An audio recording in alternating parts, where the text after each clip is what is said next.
መላው ዓለም በከፍተኛ ስጋትና በትንፋሽ ማቋረጫ ውስጥ ነው ሲጠብቀው የነበረው ያ ታላቅ ክስተት በመጨረሻም እውን ሆኗል። ዓለምን ወደ ከፋ የኢኮኖሚ ቀውስና ወደ ሶስተኛው የዓለም ጦርነት ሊወስዳት ተቃርቦ የነበረው የአሜሪካና የኢራን አስፈሪ ጦርነት በአንድ ታሪካዊ ፊርማ ቆሟል። አዎ፣ የሁለቱ ሀያላን ሀገራት መሪዎች ጦርነቱን ከአሁኑ ሰዓት ጀምሮ የሚያስቆመውን የመጀመሪያ ደረጃ ስምምነት በይፋ ተፈራርመዋል። ነገር ግን የስምምነት የዓለምን ሰላም ያረጋግጣል ወይስ ከጀርባው ሌላ ሚስጥራዊ ሴራ ተሸሽጓል? ጣቶቻቸው አሁንም በቃታ ላይ ያሉ ወታደሮችስ ምን እያሉ ነው? ቪዲዮውን እስከ መጨረሻው በመከታተል እውነታውን አብረን እንመርምር። አብራችሁን ቆዩ። ይህ በፈረንሳይ የቡድን ሰባት ጉባኤ ላይ የተፈረመው ታሪካዊ ሰነድ ለወራት ተዘግቶ የነበረውንና የዓለምን ነዳጅ ገበያ እናውጡ የነበረውን የሆርሙዝ ወሽመጥን በድጋሚ ለመክፈት መንገድ አዘጋጅቷል።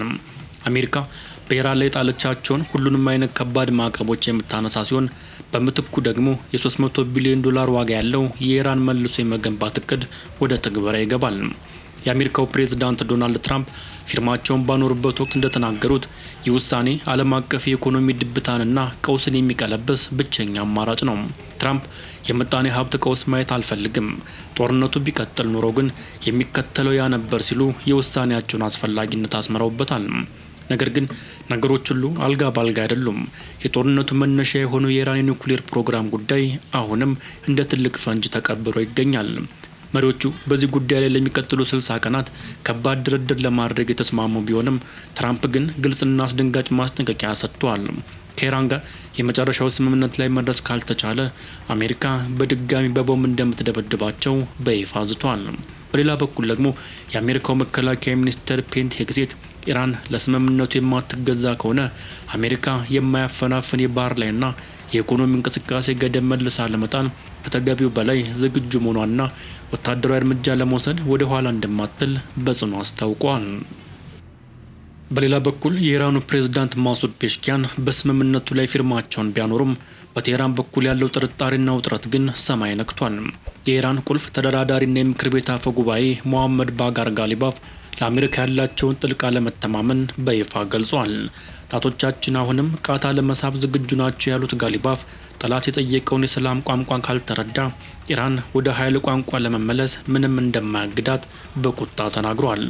ይህ በእንዲህ እንዳለ የዓለም አቀፉ የአቶሚክ ኢነርጂ ኤጀንሲ ዳይሬክተር ራፋኤል ግሮሲ ኢራን የኒውክሌር ጦር መሳሪያ ላለማምረትና ላለመገዛት በገባችው ቃል መሰረት በተብላላው ዩራኒየም ላይ ቴክኒካዊ ድሮኖችን ለመጀመር ዝግጁ መሆናቸውን ገልጿል። ግሮሲ ሁሉም ወገኖች በቀና ልቡና እንዲሳተፉ ጥሪያቸውንም አቅርበዋል። ይህ በአሜሪካና እስራኤል ጥምረት የተጀመረው ጦርነት በመጀመሪያው ቀን የሀገሪቱን ጠቅላይ መሪ አያቶላ አሊ ሀሚኒንና ከፍተኛ ወታደራዊ አመራሮችን በመቅጠፍ እጅግ አስከፊ ምዕራፍ ከፍቶ የነበረ ቢሆንም አሁን የተደረሰው ስምምነት ግን በሊባኖስ በኩል በከፍተኛ ሁኔታ እየተፈተነ ነው። ምንም እንኳን የኢራን ጦርነትን የሚያስቆም ስምምነት ቢደረስም እስራኤልና ሂዝቦላ ግን አሁንም እርስ በርስ ከባድ ጥቃቶችን እየተለዋወጡ ነው። የኢራን የውጭ ጉዳይ ሚኒስቴር እስራኤል በሊባኖስ ላይ የምትፈጽመውን ጥቃት የምትቀጥል ከሆነ የተደረሰውን የመግባቢያ ሰነድ ሙሉ በሙሉ እንደመጣስ እንደሚቆጥሩት አስታውቋል። ፕሬዝዳንት ዶናልድ ትራምፕ እስራኤል በሊባኖስ ላይ እየወሰደች ያለውን ወታደራዊ እርምጃ በይፋ ተችቷል።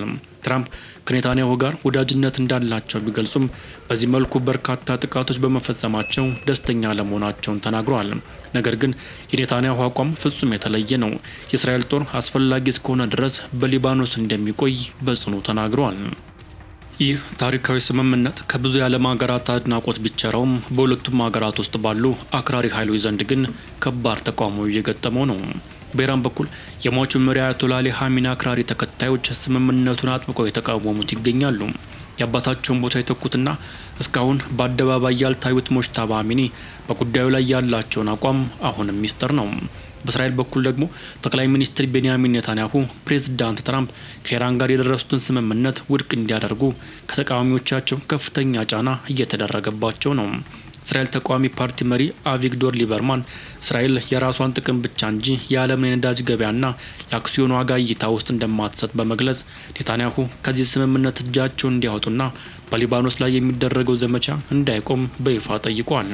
አሁን ባለው መረጃ መሰረት በስዊዘርላንድ በርግሶን ከተማ በአሜሪካና በኢራን ተወካዮች መካከል እንዲሁም በፓኪስታንና ኳታር አደራዳሪነት ስምምነቱን በተግባር ለመተርጎም የመጀመሪያ ዙር ይፋዊ ድርድር ይጀመራል። ዓለም በሰላም ትንፋሽ ትወጣ ወይስ ወደ ሌላ ታላቅ ጦርነት ትግባ? የሚቀጥሉ ቀናት የሚያሳዩን ይሆናል።